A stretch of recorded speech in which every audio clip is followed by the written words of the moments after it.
Hello once more, Jim here on the Contrary Fuchsia. I hope your day's going okay. Weather is still a little bit overcast, but it's been worse. Lately it's been an awful lot worse.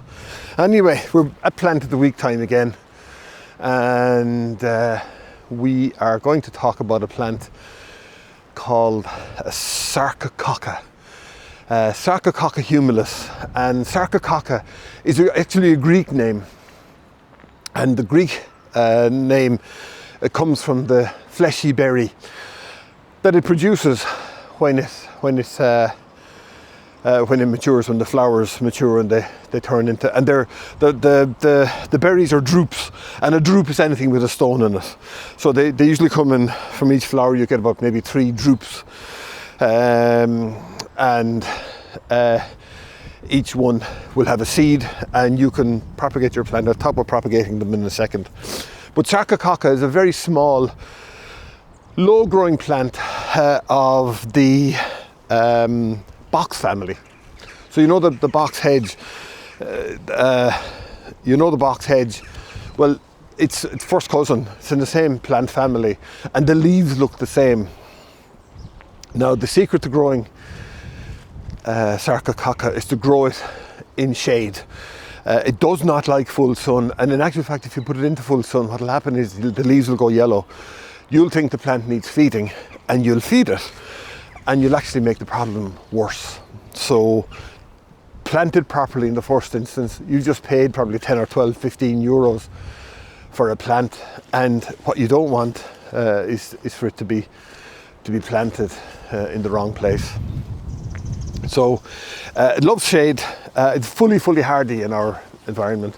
It won't do anything. But the most magnificent thing about this little plant, as small as it is, the scent that you get from it is just spectacular.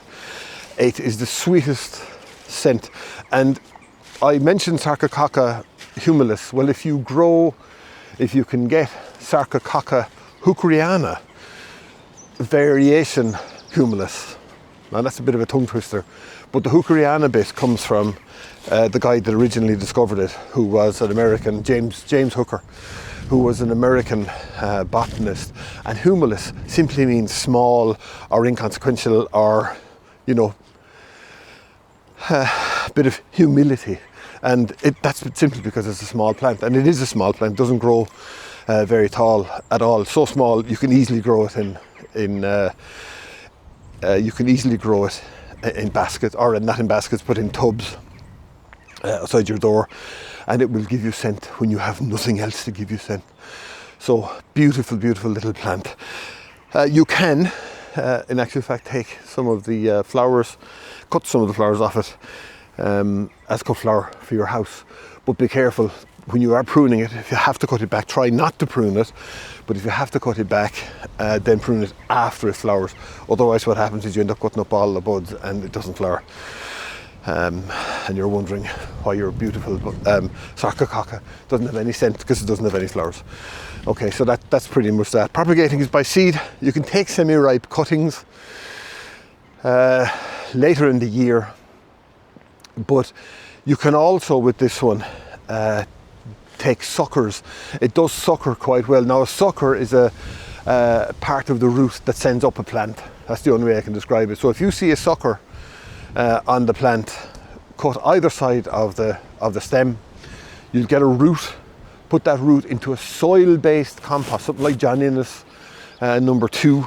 Put that into a soil-based compost, and that will give you your plant. It's probably the easiest way to grow it, if I'm honest. Cuttings and all that are great, and if you have the facilities, you have a glass house, then it's great to be able to do it. But you know, if you don't, it can be quite difficult.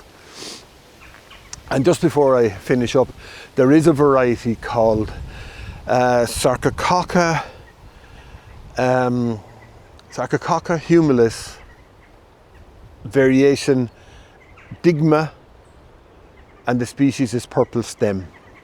And that species has a purple stem, and that's even more spectacular looking. It has all the characteristics of the other one, the shape, the scent, the evergreen look, and the magnificent scent, as I said, but it has purple stems. So that's not the easiest plant to get. But again, go to the garden centres. The garden centres are set up for this kind of thing. They're ordering in plants all the time, and they're ordering them from commercial nurseries, and they'll be able to get a plant for you. And if they can't get it this year, then they'll be able to get it next year for you. So that's Sarcococca, native to China. Did I say that? No, it is native to China, like many of our plants. So happy growing if you do get Sarcococca. If you have one already, you're lucky. If you don't get one, you won't regret it. So that's this week's plant of the week. My name is Jim. This is the Contrary Fuchsia, and thanks so much for tuning in.